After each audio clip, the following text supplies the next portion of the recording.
함께 읽은 이 본문은 이제 에스더서가 되겠습니다. 1장에서 3장까지 내용이 되겠는데요.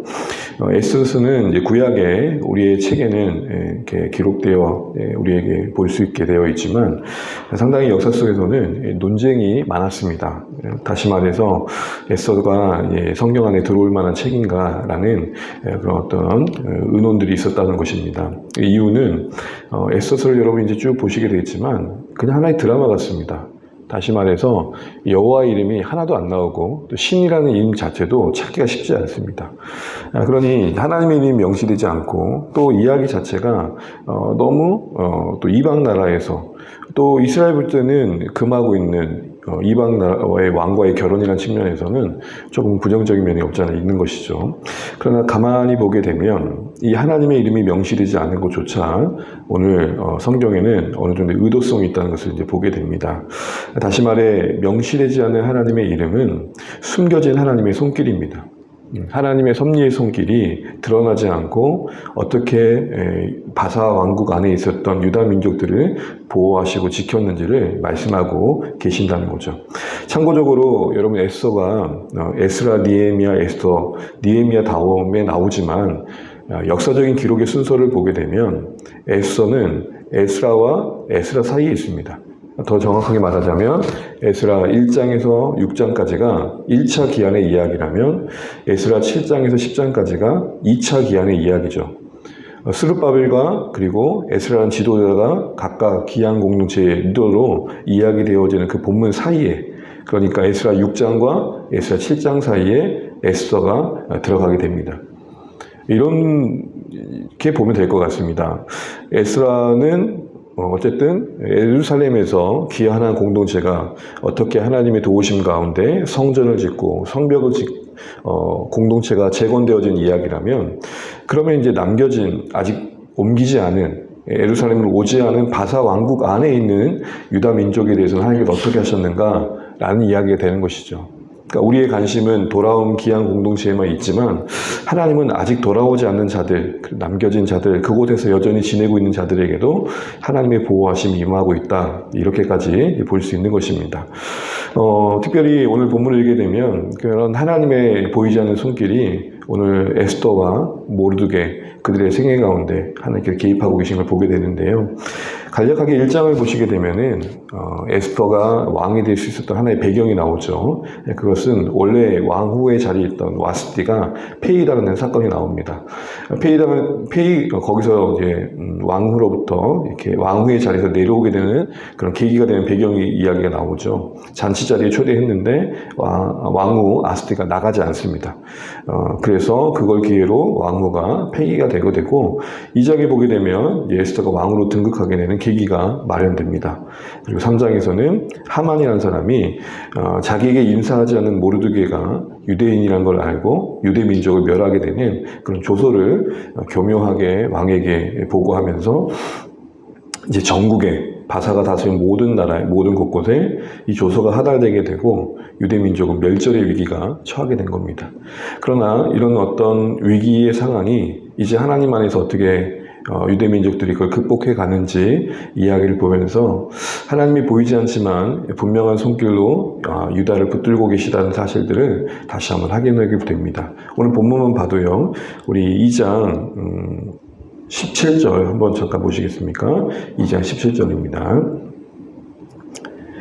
왕이 모든 여자보다 에스더를 더 사랑함으로 그가 모든 처녀보다 왕 앞에 더 은총을 얻은지라. 왕이 그의 머리에 관을 씌우고 와스티를 대신하여 왕으로 삼은 후에. 더 은총을 얻었다라는 표현, 왕의 입장에서는 그 여인이 더 아름다워 보였다라는 표현들은 그냥 나온 것만은 아닐 겁니다. 그리고 21절 보시게 되면 모르드게가 대궐에 앉아 있습니다. 그 문 앞에 앉아 있는데 우연히 듣기를 음모의 이야기를 듣게 된 겁니다.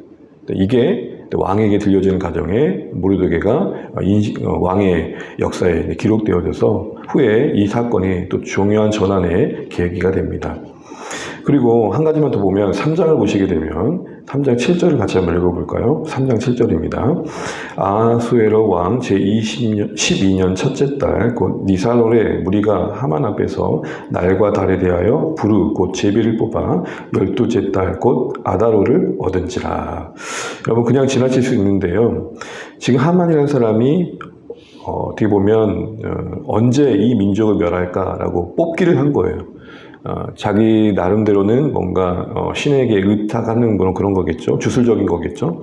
그런데 언제 뽑혔습니까? 뽑은 달은 1월인데 그 일을 시행하기로 한 달은 12월이에요.